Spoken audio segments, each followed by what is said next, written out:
There is a kind of person who does not experience mountains the way most people do. Most people look at a peak and see beauty, scale, the smallness of themselves against something ancient and indifferent. Joe Simpson looked at mountains and saw problems to be solved. He was 25 years old, British, technically gifted, and possessed of the particular recklessness that lives in young men who have discovered what their bodies can do and have not yet discovered what can be taken from them. He had been climbing seriously since his teens, had pushed routes that required not only skill, but a certain willingness to flirt with catastrophe, and had walked away from those flirtations intact enough to want more.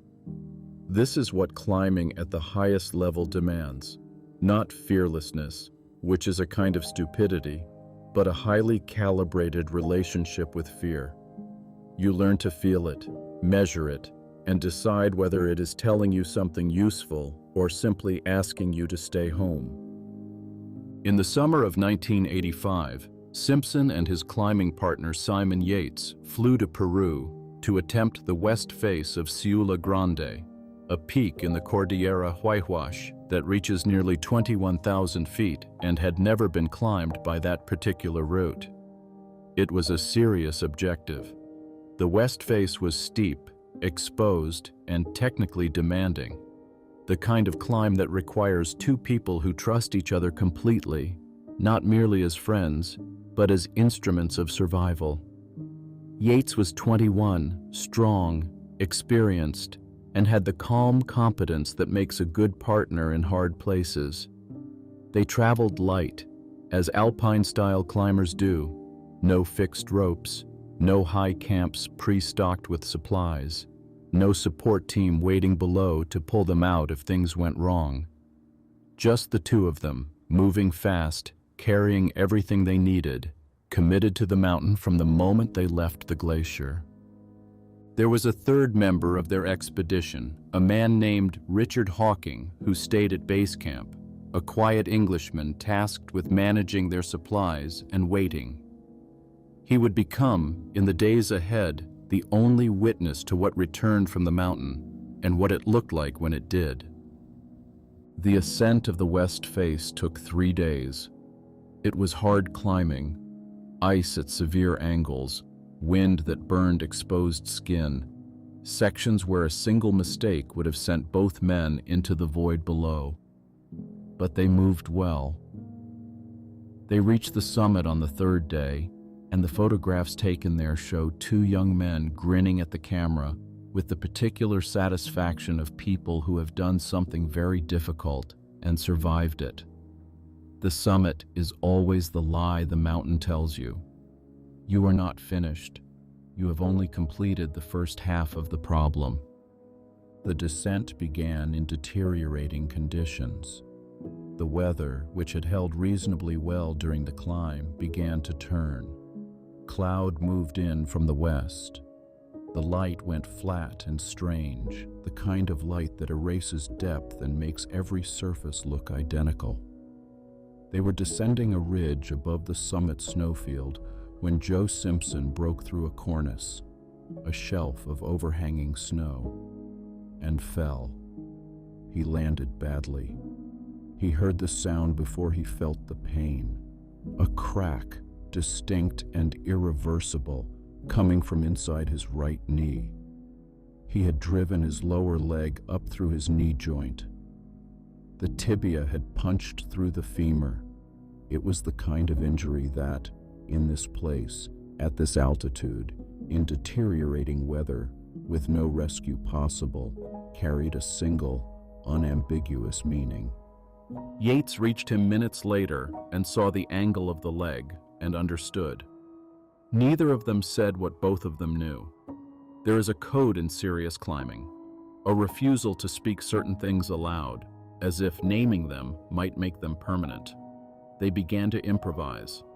Yates fashioned a system using a pair of snow stakes and a pulley to lower Simpson down the mountain while managing his own descent simultaneously. It was extraordinary mountaineering, precise, dangerous, requiring enormous physical strength and technical skill. They moved through the night and into the next day, Yates lowering Simpson in rope lengths, then descending to join him, then doing it again. They were making progress.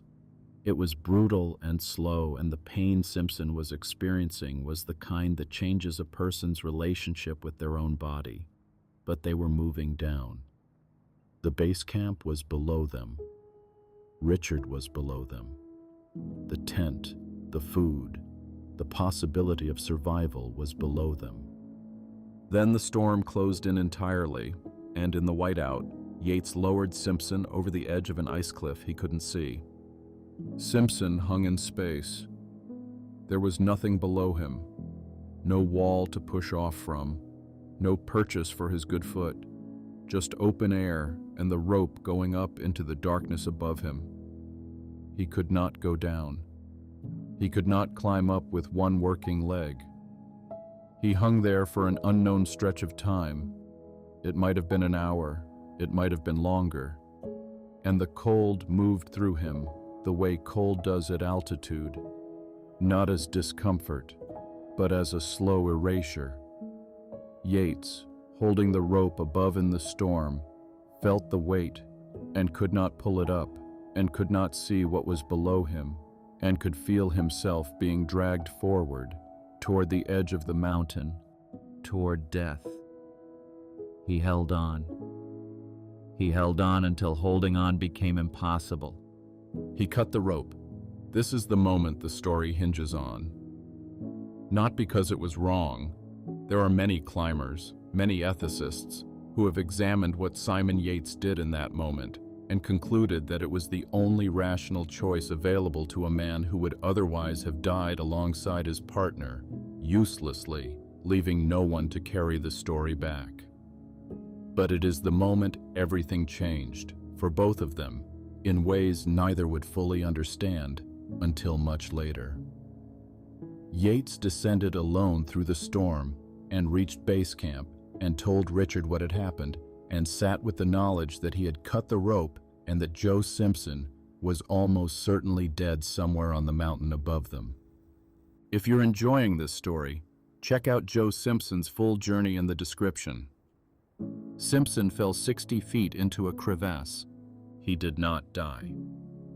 He landed on a snow bridge inside the crevasse and lay in the blue-green dark, 30 feet below the surface of the glacier, with a shattered knee and no rope, and no way to call for help, and no reason, by any conventional assessment, to believe he would leave this place alive. The temperature inside the crevasse was well below freezing. Above him, the opening was a small slot of gray light. Below him, through a gap in the snow bridge, was nothing. A deep interior darkness that had no bottom he could see. This is where the story becomes something other than a survival story. This is where it becomes a story about the architecture of the human mind under conditions of absolute extremity. Because what Simpson did in that crevasse, what he chose, if choice is even the right word, was not heroic in any cinematic sense. It was not a moment of inspiration or revelation. He did not find God in the ice. He did not think of his family and draw strength from love. What he did was look down into the black space below him and look up at the slot of light above him and make a calculation so stripped of sentiment that it approaches the purely mechanical. Going up was impossible. Going down was death. Therefore, he had to go down in order to find a way out. He lowered himself off the snow bridge, into the dark. The crevasse widened below the bridge. It became a cathedral of blue ice, silent and cathedral cold, and at the far end of it, there was a slope of snow leading upward. A way out. Not the way out. The mountain was still between him and base camp. He was still alone with a destroyed knee at nearly 20,000 feet, but a direction. A vector, a thing to move toward instead of a thing to die against. He crawled out of the crevasse. He does not fully remember how long it took. Time at that altitude, in that condition, does not behave the way it does at sea level. It stretches and compresses according to pain and cold and the narrowing of consciousness that happens when the body is operating at the absolute edge of what it can sustain. He was frostbitten. He was delirious at intervals. His knee ground with every movement in a way that produced a nausea that had nothing to do with the stomach and everything to do with the nervous system being overwhelmed. And he began to move toward base camp. What he describes in the account he would later write is not courage in any inspirational sense. It is something colder and more interesting than courage. He began to use his watch. He would pick a landmark, a rock, a depression in the snow, anything that could serve as a fixed point, and give himself 20 minutes to reach it.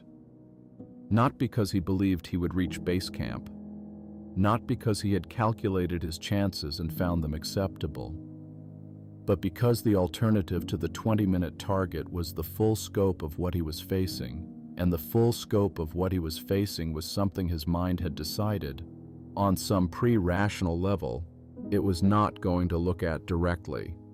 The target was not a destination. It was a way of staying inside the next 20 minutes instead of inside the full catastrophe. He fell constantly. The glacier between the crevasse field and base camp was broken and treacherous, and a man with one functional leg on broken glacial terrain falls the way water moves downhill, constantly, inevitably, without drama. Each fall was a renegotiation with the pain, a reassessment of whether continuing was still possible. Each time, he determined that it was. Not because he was certain he would survive. He was not certain. He told himself, in the accounts he gave later, that he believed he was going to die. But dying while moving in the direction of base camp and dying while lying still in the snow were two different deaths, and something in him, not hope exactly, not will exactly, but something more primitive than either, chose the moving one. Back at base camp, Yates and Hawking had waited. They had searched the slopes above camp. They had called into the snow. They had found nothing. They had begun, with the terrible practicality that grief sometimes demands, to pack up Simpson's belongings. They had planned to leave in the morning. There is no blame in this. 3 days had passed since the rope was cut. At that altitude, with those injuries, in those conditions, the mathematics of survival do not favor miracles. Yates carried with him the weight of the rope he had cut, not as guilt exactly, but as a kind of permanent rearrangement of something inside him. He had done the rational thing. The rational thing had still cost him something he would spend years trying to name. On the third night, Richard Hawking heard something in the darkness outside the tent. He went out and found Joe Simpson in the moraine field below the glacier, moving on his hands and knees, his face blackened by frostbite, his voice reduced to something barely audible, calling out the name of the man who had cut the rope. He was alive. The evacuation from base camp required local horsemen and took 2 days. Simpson's right leg required multiple surgeries over the following years. The kind of reconstructive work that delivers a person back to themselves in pieces, each surgery a small negotiation between what the body was and what it might still become. He was told at various points that he would not climb again. He climbed again. This is not presented here as a triumph in the conventional sense. The climbing he returned to was shadowed in ways it had not been before. Fear lived in him differently after Siula Grande, not as a signal to be calibrated, but as a thing with weight and texture, a permanent resident. He would describe standing at the base of peaks he had once approached with lightness and feeling something close to dread. He climbed anyway, but he climbed as a different man. The book he wrote, Touching the Void, published in 1988, became one of the most read survival accounts in the English language. It generated a documentary in 2003 that introduced the story to a generation that had not been alive when it happened. It is studied in courses on decision-making, on ethics, on extreme psychology. The moment Yates cut the rope has been debated in climbing circles and philosophy seminars alike. A single act that sits at the intersection of survival and betrayal that forces whoever examines it to ask what they would have done in the dark, at altitude, with a rope pulling them forward into death. But the deeper question the book asks, the question that has made it last, is not about the rope. It is about the crevasse. It is about what a human being does when they are at the bottom of the world, alone, with no rational basis for hope. It is about the 20-minute targets and the landmarks in the snow and the choosing, over and over, to move rather than to stop. It is about what lives in a person below the layer that gets stripped away when everything else is gone. Not courage, not faith, not love, though all of those things are present in the story, but something more structural than any of them. Something that looks, from the outside, like the refusal to die, but feels, from the inside, like simply not knowing what else to do. There is a version of this story that gets told at motivational events, in corporate retreats, in the kind of context where human suffering is processed into lesson plans. That version is not wrong exactly, but it is incomplete. It leaves out the smell of the crevasse. It leaves out the grinding of the knee and the nausea it produced. It leaves out the nights on the glacier when Simpson was delirious enough that the boundary between what was real and what was not became genuinely unclear when voices appeared in the dark that were not voices and shapes moved in the snow that did not move. It leaves out the way that surviving something like this does not make you stronger in any simple sense. It makes you more acquainted with fragility, more aware of what the body is and what can be done to it, more certain than you were before that the line between being alive and not being alive is thinner and more contingent than anyone who has not stood at its edge can fully understand. What Joe Simpson brought back from Siula Grande was not a lesson. It was a scar with geography, a specific knowledge of what a particular kind of darkness looks and feels and sounds like from inside it. He brought back the understanding that the self does not dissolve cleanly under pressure, but it does change shape. That the person who came out of that crevasse was not the person who fell into it, and that this was not entirely a loss. That some of what got stripped away in the cold was worth losing. The lightness he had carried on the approach, the young man's certainty that the mountain was a problem to be solved and that he was equipped to solve it, that lightness did not survive. In its place was something heavier and more honest, a knowledge of weight, a different kind of competence. We talk about survival as if it is a destination, as if the person who survives has arrived somewhere that justifies the journey. But Simpson's account resists that reading. He survived. He climbed again. He wrote the book. He has given the interviews and accepted the awards and watched the documentary. And he has also said, in various forms, that he does not fully understand why he kept moving on that glacier, and that the not knowing is part of what he carried back. The uncertainty is not a gap in the story. The uncertainty is the story. Because the things that keep us moving in the dark, the primitive, pre-rational forces that pull us toward the next 20-minute target when every reasonable assessment says to stop, those things do not offer explanations. They simply act. And we follow them or we don't.